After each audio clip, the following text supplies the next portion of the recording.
पाकिस्तान और अफगानिस्तान के मज़ाकरात पे सबकी नज़रें ज़रूर मरकूज़ हैं, लेकिन बार बार इत्तलात आती हैं कि ख़त्म हो गए। और ऐसा लगता है कि तालिबान खोस्त, कंदहार और काबुल के बीच में फंसे हुए हैं, जो वहाँ पर मौजूद हैं, क्योंकि बैक एंड फोर्थ अब 3 जगहों से जो है वो समझ में आ रहा है कि वो इंस्ट्रक्शंस ले रहे हैं। आप मुझे बताइए कि अभी दोबारा से सुना है कि ये शुरू हुए हैं इस्तांबुल में। जी बिल्कुल ऐसे ही है। पहले तो आपका शुक्रिया कि आपने मदऊ किया। दूसरी बात ये कि जो ये आपका सवाल है, इसमें कोई शक नहीं है कि जो इस वक्त ये गुफ्तगू चल रही है पाकिस्तान और अफगानिस्तान के माबैन, इसमें ये बात तो बहुत खुल के सामने आ गई है कि जो डेलीगेशन यानी जो मंदुबीन गए हुए हैं अफगानिस्तान के इस वक्त तुर्किया में, वह उनके पास कोई ख़ास अथॉरिटी नज़र नहीं आती। मैंने बल्कि आज एक ट्वीट भी की थी कि दो चीज़ें जो हैं वो समझ में आता है कि वो नहीं है। एक उनके पास क्लैरिटी नहीं है, एक उनके पास कैपेसिटी नहीं है। तो क्लैरिटी ये नहीं है कि उन्होंने बात क्या करनी है, वो किन एजेंडा पॉइंट्स के साथ आए हैं, किस चीज़ के ऊपर रिसर्च करना है, किस चीज़ को पाकिस्तान की मानना है। मतलब if you are coming on the table और आप उस पर विन विन सिचुएशन के बजाय विन लूज सिचुएशन पे जाना चाहते हैं, यानी you want to win everything and you want other to lose everything, तो ये तो अच्छी निगोसिएशन नहीं होती। और डिप्लोमेसी के अंदर तो ऐसा कि कभी भी निगोसिएशन, डिप्लोमेसी में तो विन विन होता है।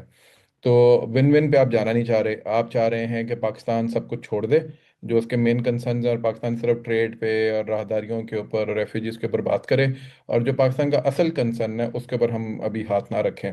बल्कि यहाँ तक खबरें आई कि उन्होंने ये तक कहा कि जी कि हम टीटीपी को जो है वो इस डेलीगेशन का हिस्सा बना देते हैं, उनको आपके सामने बिठा देते हैं।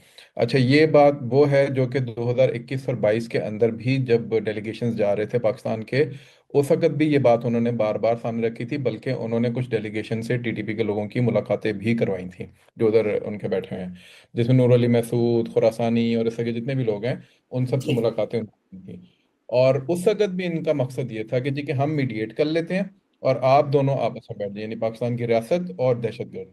और ये उस वक्त की पॉलिसी का फ्लॉ था जो नजर आता है कि आप उनकी एक उनका जो बिछाया हुआ ट्रैप है कि आप टीटीपी को एक पॉलिटिकल लेजिटिमेसी दे देते हैं when you put an organisation of such you know background in in negotiation with the state.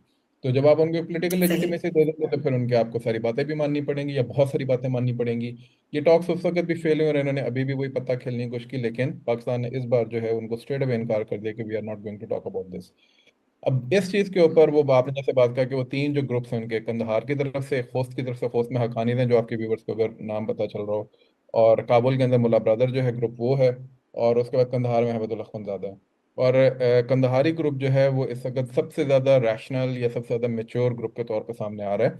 Also उनको हम लोग रैग ठीक। टैक्स कहते हैं, या उनको हम कहते हैं जी कि शायद वो दुनिया को ज्यादा नहीं समझते, but they want to resolve this issue, they want to resolve this conflict. But on the other hand जो खोस्त है, और बिलखसूस काबुल काबुल में जो लोग बैठे हैं, वो लोग इस मसले को जो है वो मुसलसल फंसाए जा रहे हैं। तो देखते हैं कि चौथा राउंड चल रहा है। चौथे राउंड में अब सिर्फ दो एजेंडा पॉइंट्स आ गए हैं, एक उनकी तरफ से एक आया और एक हमारी तरफ से, तो दो टोटल हैं। हमारी तरफ से वही है कि टीटीपी आप उसको रेन इन करें, उनको उनसे कहें सबमिट करें अपने आप को। और उनकी तरफ से ये एजेंडा पॉइंट है जी कि आप जो है वो एस्केलेट नहीं करेंगे कोई भी चीज़ अफगानिस्तान की तरफ। जी। अच्छा, अभी देखिए, जो खबरें मेरे पास आई थी वो ये थी कि बेयर मिनिमम के ऊपर शायद ये अग्रीमेंट हो, और वो बेयर मिनिमम शायद सिर्फ ये होगा कि जो सीज फायर है, जो कतर के अंदर डिस्कस हुई थी, कि जब तक मजाकरात मुकम्मल नहीं हो जाते सीज फायर कंटिन्यू रहेगा। और शायद इसी पर राजी करने की कोशिश की जा रही है कि कम से कम इसी पर हम बात कर लें कि सीज फायर अगले मुजाकरात तक के लिए कंटिन्यू रहेगा। अगर आपके पास ये है तो इसे कंफर्म कीजिएगा इस इत्तला को, और उसके बाद हमारे नाजरीन के लिए जरूर बताइएगा कि जो हैबतुल्लाह ग्रुप है, जो होस्ट के अंदर ग्रुप है जिसका आपने जिक्र किया, जो काबुल में मुल्ला उमर वाला ग्रुप है, ये तीनों तालिबान ग्रुप है या ये इनमें से भी कोई टीटीपी के साथ है? ये सब टीटीए ही है ना? जी जी। अच्छा, पहले सवाल का जवाब तो बिल्कुल आपकी बात सही है, बल्कि उसके अंदर जो मीडिएशन के अंदर दो ममालिक शामिल हैं, हमारे दोस्त ममालिक हैं दोनों। उनमें से भी एक मुल्क जो है उसने बाकायदा कुछ खबरों के मुताबिक असर्ट करवाने की कोशिश की कि जी कि आप इसी चीज़ के ऊपर जो है बातचीत कर लें। और उसकी ओके। वजह से आप थोड़ा सा प्रेशर भी नज़र आता है कि जी के ऐसा हुआ। लेकिन आप ये देखेंगे, आपको एक इंटरेस्टिंग बात बताता हूँ। अगर आप अफगानिस्तान का जो सोशल मीडिया है उसको जाके उठा के देखें, और कुछ कुछ जगहों के ऊपर उनका मेन स्ट्रीम मीडिया भी। तो वहां पे तुर्किया के खिलाफ जो है बाकायदा एक मुहिम जो है वो कल से चल रही है, और उसमें बाकायदा तुर्किया हम्म। को, अजरबैजान को और पाकिस्तान को एक ही पलड़े में रख के रगीदने की कोशिश की जा रही है। उसकी खास वजह है, उसको उसका कॉन्टेक्स्ट वो दूसरी साइड से भी लेकर आ रहे हैं, लेकिन बिलखसूस तुर्किया को इसलिए रगीद रहे हैं ताकि ये जो नेगोशिएशन के अंदर तुर्किया थोड़ा बहुत पाकिस्तान के मामलात को और पाकिस्तान के जो कंसर्न्स हैं उनको समझते हुए, वो ज़ाहिर है बीच में ये बात कर रहा होगा कि यार ये एविडेंसेस हैं, ये सारी चीज़ें हैं, आप इसके ऊपर एड्रेस करें। तो वो अब वो चीज़ पीछे जा रही है, और वहाँ से जीडीआई के जो अकाउंट्स हैं सोशल मीडिया के ऊपर, वो उसके ऊपर ज़ाहिर है बातचीत कर रहे हैं। सो दिस शोज के अच्छा। इनके अपने यहाँ भी ये एक डिस्पैरिटी मौजूद है कि ये अपनी निगोशिएशन के अंदर बाकायदा दुश्मन जो है वो और पैदा कर रहे हैं। दूसरी बात जो आपने कही, लेकिन of course Pakistan is not going to talk about this कि सिर्फ सीज फायर के ऊपर आप बात करें और अगला कोई हम नया राउंड या सेशन रख लेंगे।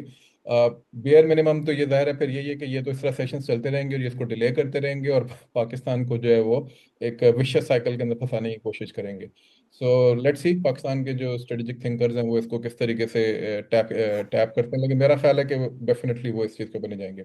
दूसरी जो अच्छा, बात इस आपने, पूरे, हाँ, चले आप पहले मुकम्मल करें फिर मैं आपसे पूछती हूँ।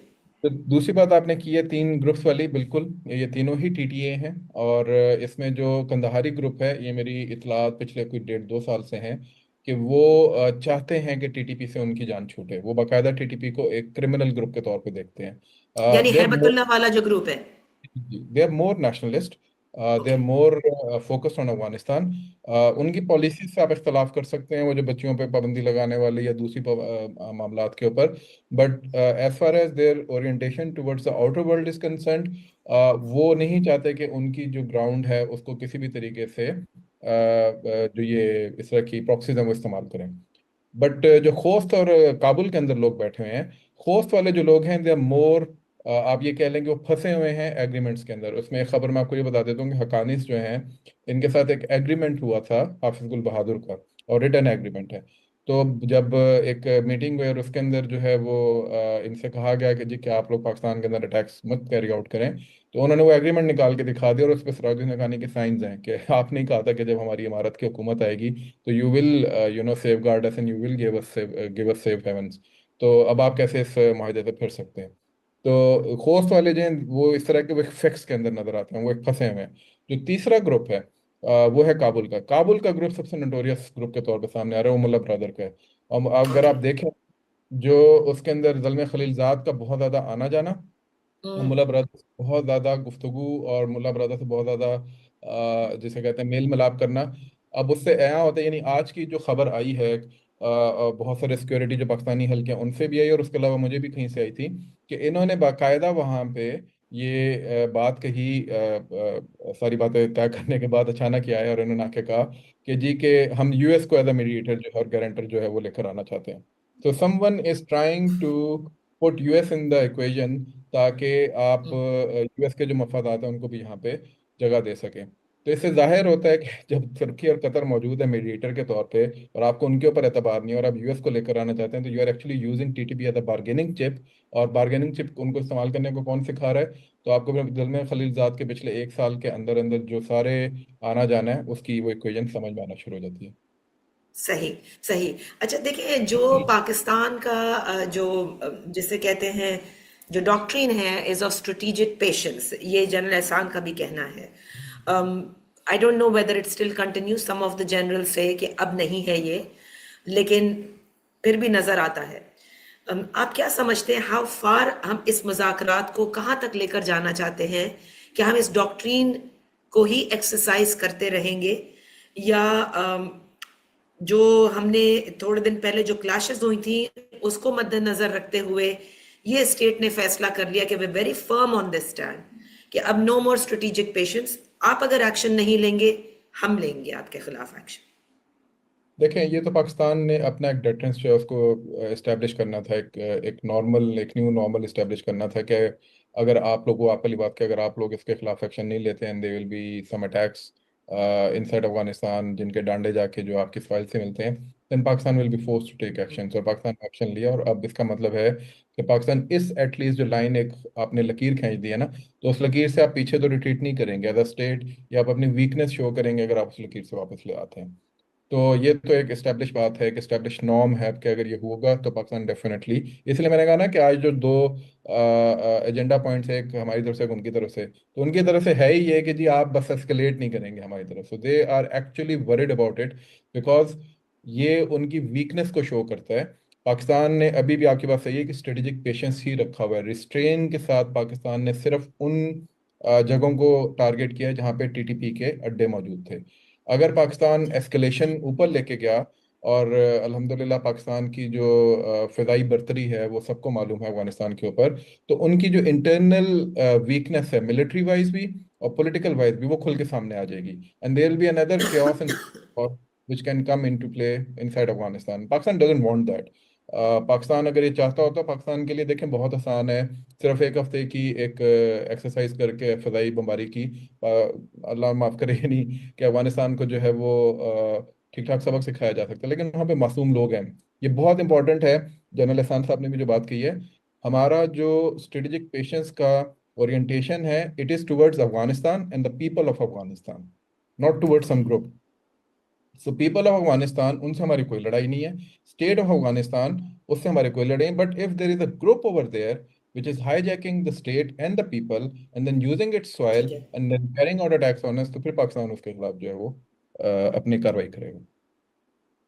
अच्छा, इस पूरे सिनेरियो में आपने बिल्कुल दुरुस्त फरमाया, सोशल मीडिया पे एक तो फेक न्यूज़ का बाज़ार तो गर्म है ही, प्रोपेगेंडा बहुत हो रहा है, चीज़ों को ख़राब करने की भी बड़ी चीज़ें की जा रही हैं, लेकिन कुछ ऐसे लोग हैं, कुछ अकाउंट्स हैं जो कि वहाँ से इन टॉक्स के हवाले से सोर्सेज़ की इत्तलात भी दे रहे हैं, और कुछ बड़े जय्यद सहाफ़ी हैं। उनका ये कहना है कि आज के इन मुज़ाकरात के अंदर जो ज़िक्र या जो कंडीशनैलिटी या मुतालबा जो है अफगान साइड से या तालिबान रजीम की तरफ से रखा गया, वो यूएस के ड्रोन्स के हवाले से था कि वो आपकी सरजमीन से हमारी तरफ नहीं आने चाहिए, उनको आपको रोकना होगा। तो I just want to know कि ये सच है, इसमें सदाकत है, और दूसरा पाकिस्तान में कहाँ से आ रहे हैं, अगर होगा भी तो वो तो कतर की साइड से जाएंगे ना। मेरा नहीं ख्याल ऐसा कोई उन्होंने कोई बात रखी है। फिजाई हदूद की बात की जा सकती है, हमारे पास तो कोई अड्डा ही नहीं है जिधर से उनके कुछ और हमसाया मुल्क हैं, बिल्कुल उनके बॉर्डर के ऊपर कुछ हमसाया मुल्क हैं, मैं उनका नाम नहीं लेना चाहता क्योंकि हमारे भी दोस्त ममालिक हैं, उधर अड्डे मौजूद हैं सीआईए के। वहाँ उनके ही सीआईए के नहीं, वहाँ पे हिंदुस्तान के अड्डे भी मौजूद हैं, और वहाँ से भी लॉजिस्टिकल सपोर्ट जो है वो अमेरिकन को मिल जाती है if they want to carry out some attack inside Afghanistan.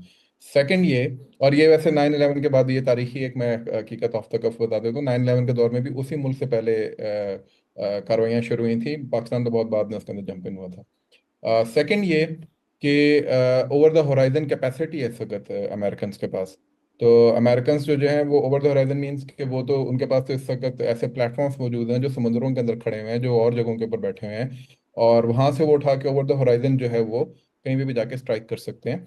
सो पाकिस्तान ये इलॉजिकल सी बात है, अगर कोई भी साफी इस किस्म की कोई बात कर रहा है तो I think they need to recheck their sources from Turkey. Okay,